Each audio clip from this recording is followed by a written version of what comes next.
minute can open your eyes. One book can open your world. Knowledge gives you power. Read and rise higher. 9R Tree. Better life begins in a book. Hello, I'm Sebastian. Welcome to 9R Tree's podcast. Today, I will summarize and review the book, Why Zebras Don't Get Ulcers, 3rd edition by Robert M. Sapolsky, is a compelling exploration of how stress, a survival tool in the wild, has become a chronic, life-shortening burden in modern human life. Sapolsky, a renowned neuroscientist and primatologist, explains why a zebra facing a lion experiences intense but brief stress, while humans turn everyday worries into constant physiological wear and tear. Blending biology, psychology, medicine, and humor, the book walks readers through the science of the stress response, how it affects the brain and body, and why it underlies so many of our most common diseases. Written in a clear, engaging style, this edition is updated with the latest research, providing both a scientific foundation and practical insights. Whether you are curious about health, mental well-being, or simply want to understand your own reactions better, this book reveals how stress works and what you can do about it. I will give you key takeaways from this book. Firstly, the biology of the stress response.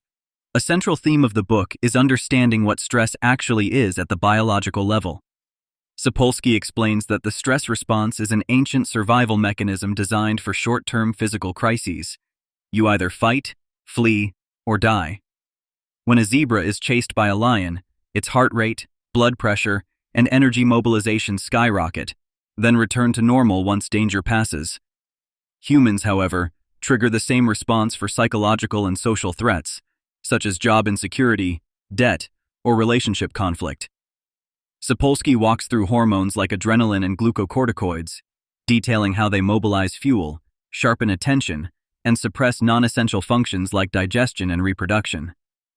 This topic shows that stress itself is not inherently bad.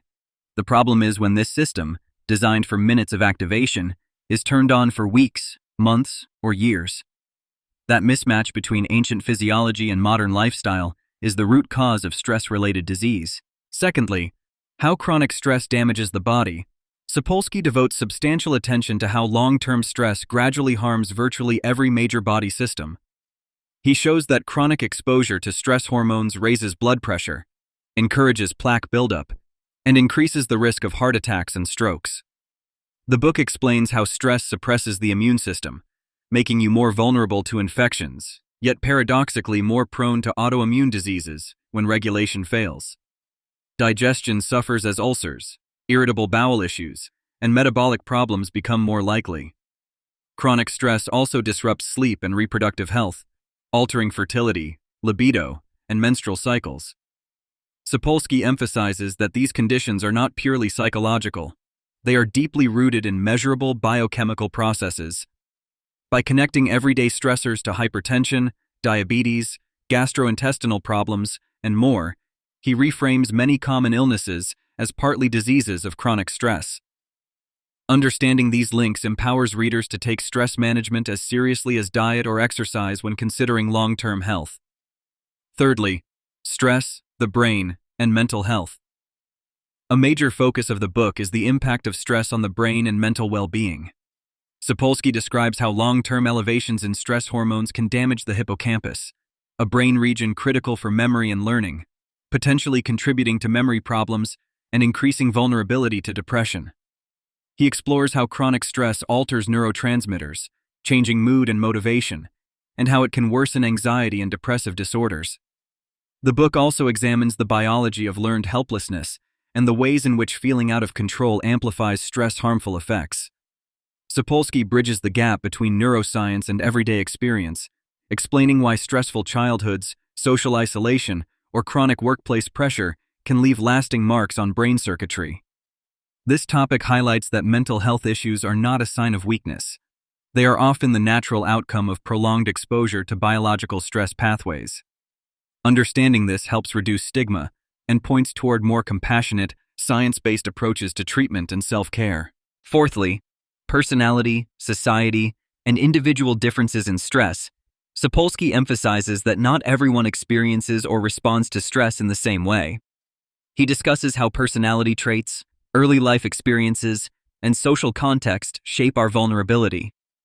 People who feel a sense of control, have strong social support, and interpret challenges as manageable tend to experience less harmful stress, even when facing objectively difficult situations. Conversely, those in rigid hierarchies, with little autonomy and chronic uncertainty, suffer more. Drawing on primate research and human studies, Sapolsky explains how social rank, inequality, and a lack of predictability can intensify stress responses. He also examines how childhood adversity can program stress systems, making some individuals more reactive throughout life. Importantly, this topic underscores that stress is not just a private, internal problem, it is also a social and structural issue. By understanding these differences, readers can better see why some people seem more resilient, and what social conditions truly support health and well-being. Lastly, coping, resilience, and practical ways to reduce stress. While much of the book explains how stress harms us, Sapolsky also explores what we can do about it. He reviews evidence-based coping strategies that genuinely reduce physiological stress burden, rather than merely distracting us. Predictability, a sense of control, social support, and opportunities to express emotions are key protective factors. He discusses how exercise can mimic the short bursts of activity our stress systems evolved for, helping burn off stress hormones in a healthy way. The book also covers the benefits and limits of techniques like relaxation, humor, reframing situations, and cultivating meaning or purpose. Sapolsky is careful not to oversell simple fixes.